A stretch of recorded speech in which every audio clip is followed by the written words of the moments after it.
Pada kesempatan kali ini, saya akan sedikit memberikan penjelasan tentang tata cara penjurnalan mata kuliah untuk mahasiswa IKIP PGRI Kalimantan Timur. Untuk teman-teman, pertama kali hal yang harus dilakukan adalah apabila teman-teman tidak ingat atau lupa dengan situsnya, teman-teman bisa lakukan di pencarian Google dengan cara mengetik Siakat, lalu masukkan nama kampus. Akan muncul seperti ini. Kita pilih Siakat IKIP PGRI Kalimantan Timur. Setelah itu tinggal diklik. Nah, nanti akan muncul layar seperti ini. Yang harus teman-teman lakukan adalah memasukkan username dan password yang sudah teman-teman terima ketika pertama kali teman-teman masuk dan terdaftar sebagai mahasiswa IKIP PGRI Kalimantan Timur. Saya akan coba contohkan. Masukkan username-nya, jangan lupa password-nya. Apabila teman-teman lupa dengan user dan password-nya, teman-teman bisa lakukan dengan mengklik lupa password atau menghubungi operator di kampus IKIP PGRI Kalimantan Timur untuk menanyakan user dan password yang teman-teman lupakan. Oke, setelah itu kita masuk, maka nanti akan muncul tampilan seperti ini. Nah, apabila nanti setelah teman-teman masuk terdaftar atau terlihat tulisan nonaktif, maka yang harus teman-teman lakukan pertama adalah kembali menghubungi petugas di Prodi agar bisa dibuka penjurnalannya dengan cara menunjukkan bukti pembayaran SPP di semester yang berjalan. Ya. Kalau yang ini sudah saya buka dan sudah tertulis aktif. Apabila sudah aktif, barulah teman-teman bisa melakukan penjurnalan, karena apabila tertulis tidak aktif, maka teman-teman tidak bisa lakukan penjurnalan. Dan untuk penjurnalan kita tinggal masuk ke bagian akademika, lalu silahkan pilih KRS dan ambil KRS. Nanti akan muncul tampilan seperti ini, di mana banyak sekali daftar mata kuliah yang bisa teman-teman pilih sesuai dengan semester masing-masing. Saya akan ambil contoh untuk yang semester 4. Hal yang pertama kali harus dilakukan adalah mengklik mata kuliah yang diambil di semester 4 ini. Ini yang terhidden, ini tidak bisa dipilih karena berbeda kurikulumnya. Lalu jangan lupa masukkan kelasnya. Di banyak kasus yang telah muncul, biasanya mahasiswa lupa mengklik kelasnya. Jadi setelah memilih mata kuliahnya, langsung dia ambil KRS. Dan biasanya kalau hal itu terjadi, tidak terekam KRS yang atau mata kuliah yang dijurnalkan, ya. Jadi perhatikan bahwa daftar mata kuliah yang diambil sudah terklik dengan sempurna. Daftar kelas yang diambil pun sudah terisi dengan sempurna, lalu tinggal klik ambil KRS. Nah, akan muncul yang seperti ini, menyatakan bahwa jumlah mata kuliah yang diambil ada 10 mata kuliah, ya. Karena di semester ini ada 10 mata kuliah. Kalau nanti teman-teman di semesternya hanya ada 8 mata kuliah, akan tertulis 8 mata kuliah. Berarti ini sudah terjurnal. Nah, caranya adalah kembali melakukan pengecekan dengan cara masuk ke akademika, lalu ke KRS, dan cetak KRS. Jadi setelah teman-teman lakukan penjurnalan, lakukan cetak KRS. Klik cetak KRS, maka akan muncul tampilan seperti ini. Di sini statusnya masih pengajuan. Nah, apabila status masih pengajuan, yang teman-teman kembali harus lakukan adalah menghubungi operator di Prodi agar bisa diterima penjurnalan teman-teman. Kalau seperti ini masih pengajuan, berarti penjurnalannya belum diterima. Nanti ketika sudah diterima, maka ini akan berubah. Ya, ini akan berubah. Oke. Jadi lakukan informasi ke petugas di kampus agar diterima penjurnalannya. Apabila teman-teman sudah lakukan itu dan penjurnalannya sudah diterima oleh petugas di kampus, maka kalimat pengajuan ini akan berubah. Kita refresh dulu. Ini tadi sudah saya coba. Nah, oke, seperti ini. Jadi kalau sudah diterima, maka ini akan berubah, tidak lagi pengajuan. Kalau sudah seperti ini, teman-teman bisa melakukan cetak RS dengan cara mengklik ikon yang ada di pojok kiri atas ini. Diklik. Nah, tampilannya akan seperti ini, maka ini tinggal dilakukan pencetakan. Dan untuk pencetakan KRS harus diingat bahwa dicetak 2 rangkap. Satu berwarna putih dengan menggunakan kertas HPS berwarna putih, dan satu lagi menggunakan kertas HPS berwarna kuning. Jadi nanti setelah ini dicetak, teman-teman bisa langsung mengurus proses tanda tangan persetujuan dari dosen wali dan dekan. Oke teman-teman, itu sedikit tutorial dari saya tentang tata cara penjurnalan mata kuliah. Semoga bermanfaat dan terima kasih banyak.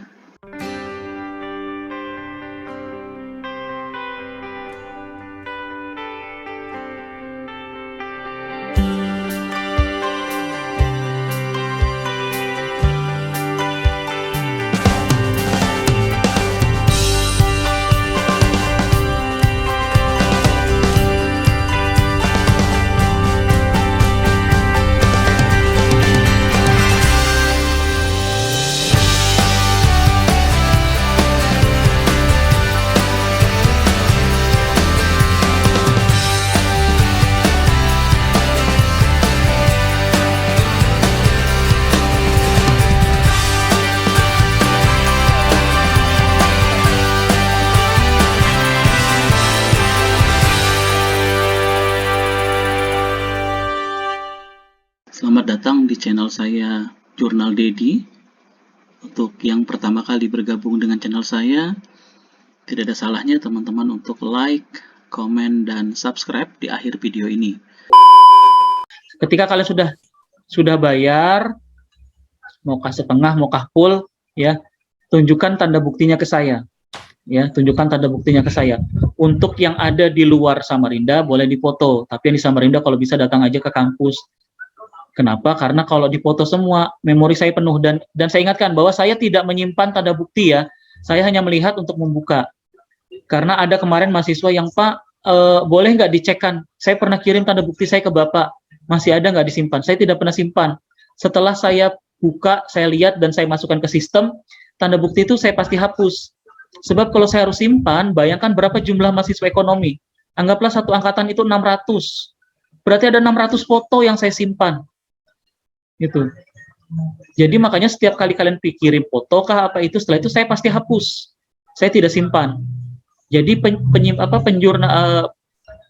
pengarsipannya harus di kalian yang paling ini, karena nggak ada orang lain yang nggak bisa nyimpan arsip kalian selain kalian sendiri, ya.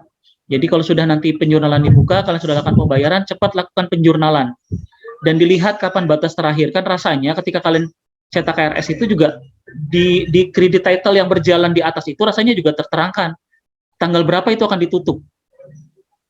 Rasanya seperti itu. Jadi harus diperhatikan itu. Jadi jangan sampai nanti portalnya sudah terkunci baru mau jurnal, baru mau cetak gitu. Baru mau cetak, karena begitu itu terkunci dan mau cetak, saya harus ajukan dulu pengajuan supaya saya punya hak akses untuk bisa masuk ke Siakat untuk bisa mencetak KRS kalian yang tidak tercetak. Itu yang pertama. Tapi yang paling hati-hati adalah jangan sampai lupa menjurnal, ya. Jangan sampai lupa menjurnal. Dan tolong diperhatikan kalau di semester ini jumlah SKS-nya nanti tidak sampai 22 atau hanya 22, tolong kalian cek mata kuliah semester ganjil, semester 1 dan semester 3. Kalau ada mahasiswa yang mata kuliah di semester 1 dan semester 3-nya tidak lulus, wajib kalian jurnalkan mata kuliah tambahannya untuk mengulang. Tapi dengan catatan kalau SKS kita di semester 5 ini hanya 21 atau 22. Kalau SKS-nya 23 atau 24 berarti tidak bisa. Ya. Oke. Sampai di sini paham ya? Paham, Pak. Paham, Pak. Masalah penjurnalan ada yang mau ditanyakan? Nggak ada, Pak. Yang lain? Enggak ada, Kang. Kalau ada mau. Ada yang mau bertanya? Pak, Saya Pak mau Oh, tanya. iya. Yuk, yang mau bertanya silakan. Siapa dulu nih? Florianus. Siapa? Andi Pak. Andi siapa? Andi Indah, ayo silakan. Andi Indah dulu. Itu KHS sudah keluar kah Pak? Sudah Bapak cetak kah? Apa itu? KHS. Oke, untuk KHS itu sudah apa? Sebenarnya sudah dicetak dari beberapa hari yang lalu, tapi belum bisa didistribusikan karena mesin fotokopi yang di kampus tuh lagi rusak. Saya nunggu berapa hari ini, katanya teknisnya mau datang untuk perbaiki dan setelah itu kita akan bagikan KHS-nya. Ya, jadi KHS itu sudah siap, tinggal dibagi sebenarnya, tapi belum digandakan. Nunggu penggandaannya selesai dulu, baru nanti bisa dibagikan. Ya, untuk KHS. Nah, terkait dengan masalah KHS, saya singgung sedikit. Ini banyak banget nih, bukan cuma mahasiswa yang bertanya ke saya, orang tua juga ada yang bertanya ke saya. Ya ampun, sudah dewasa masih orang tuanya yang harus bertanya ke saya. Ya, menanyakan masalah nilai di Siakat. Saya selalu bilang, jangan melihat nilai di Siakat. Kalaupun sudah diinput semua, di Siakat itu terkadang muncul nilai itu tidak masuk. Akhirnya jadi polemik, pada nelpon, pada WA, pada bertanya. Gitu. Dari semester awal udah saya bilangin, jangan lihat nilai di Siakat, lihat saja nanti nilai di KHS yang asli. Memang di semester ini tidak dibagikan daftar nilainya kayak semester sebelumnya. Nanti tinggal lihat di KHS. Kenapa? Karena kita sistemnya daring, jadi nilainya sudah mutlak. Gitu. Kalau nanti ada bermasalah, berarti harus mengulang di semester berikutnya. Ya, itu. Jadi ingat, jangan ada lagi yang melihat nilai di Siakat, minta orang tuanya nelpon ke saya, menanyakan kenapa nilainya tidak lulus. Gitu. Biarpun di Siakat itu udah kita input semua dengan baik dan benar, terkadang sistemnya masih error. Jadi yang terbaca hanya 9 mata kuliah, 8 mata kuliah, ada 2 yang tidak lulus atau dan segala macam. Ya. Jadi KHS yang paling benar nanti dilihat di KHS manual yang akan kita bagikan. Oke, paham ya Andi? Paham Pak. Oke, ada lagi yang mau bertanya? saya Pak. Oke, Berto, silakan. Mengenai uang SPP Pak, apa Ya, ada yang dikurang kah Pak? Ada potongannya nggak Pak? kan sudah jelas pengumumannya bahwa tidak ada pengurangan, rasanya ya. Kan SK-nya udah dibagi tuh, SK pengumumannya bahwa SPP semester ini berapa. Rasanya tidak ada lagi pemotongan 20% rasanya ya. Tidak ada lagi karena sudah full kalian bayar. Ya. Dilihat nanti di SK-nya. Dilihat di SK-nya. Nah, kalau ada yang ingin bertanya atau terkait dengan masalah keuangan, selalu saya bilang bahwa urusan keuangan, kebijakan keuangan adanya di BAUA. Ya. Biro Administrasi Akademik Umum dan Kemahasiswaan itu adanya di sana gitu. Nanti teman-teman kalau ada hal yang terkait dengan masalah keuangan, konsultasinya ke sana. Ya. Kalau sekarang kalau tidak salah yang menangani masalah keuangan itu boleh ke Kepala BAUA Pak Supriyansah atau ke Pak Ahmadianur sekarang. Karena Pak Wakidi sekarang adalah pembantu rektor 3, tidak lagi pembantu rektor 2. Jadi Pak Wakidi pembantu rektor 3, Pak Ahmadianur yang sekarang pembantu rektor 2 yang terkait dengan masalah keuangan. Yang terkait dengan masalah kemahasiswaan baru dengan Pak Wakidi. Yang terkait dengan masalah perkuliahan itu baru ke Pak Elbadiansah. Ya. Oke, Berto paham ya? Jadi tidak ada potongan keuangan.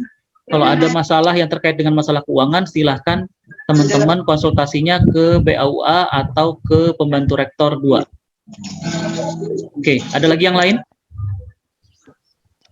Pak. Ya, siapa yang bicara ini? Saya Pak, Anggut Pak. Kalau boleh tahu Pak, tolong dinyalakan kameranya, biar teman-temannya lihat. Sini, Pak. Nggak apa-apa, nyalain aja.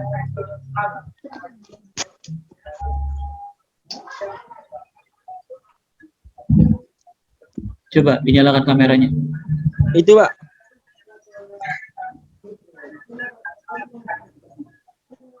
Kenapa?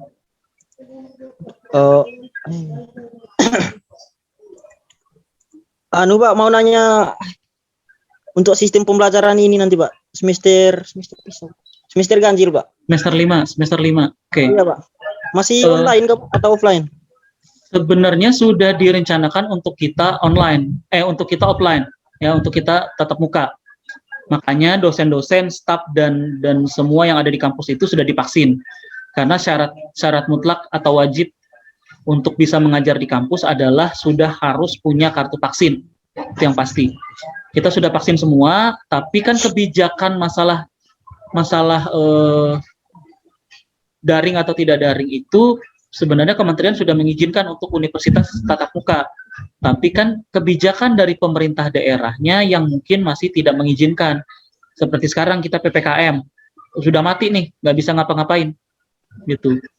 Jangankan untuk tatap muka, kami saja bekerjanya makanya dibagi waktu, dibagi jadwal dan segala macam, ya. Makanya mahasiswa dibatasi kalau tidak penting tidak datang ke kampus, bukannya karena apa gitu loh. Cukup banyak yang ya kita kan nggak paham nih kita dari mana atau siapa saja yang datang ke kampus, mereka aman atau tidak dan segala macam, ujung-ujungnya kita pada sakit. Dan orang-orang di kampus pun sudah ada beberapa yang harus isolasi mandiri, yang terpapar dan segala macam. Jadi karena itulah kita jadi lebih hati-hati gitu. Tapi kalau nanti pemerintah provinsi, daerah mengizinkan untuk kita tatap muka, ya kita tatap muka gitu. Yang pasti rancangan untuk tatap mukanya sudah disiapkan. Tapi masalah itu bisa berjalan atau tidak, semua kembali kepada situasi dan kondisi. Kalau situasi kondisinya memburuk seperti sekarang, ya berarti ya mau tidak mau harus siap lagi tatap muka online. Gitu. Oke, paham ya? Yo, siapa? Oke, ada lagi yang mau bertanya? Oke, sambil berjalan, kalau tidak ada, saya lanjutkan mengenai KHS. Tadi saya sudah jelaskan bahwa KHS sudah saya cetak, ya. Tinggal penggandaan. Sebenarnya saya berharap hari ini tuh udah selesai, jadi besok bisa dibagi. Tapi ternyata tadi mesinnya pun masih belum bagus, jadi mau lihat lagi besok. Tapi yang pasti dalam 1 minggu ini KHS akan coba kita bagi, ya. KHS akan kita coba bagi. Kalau ada ternyata kalian yang nilainya tidak lulus, berarti nanti urusannya dengan dosennya.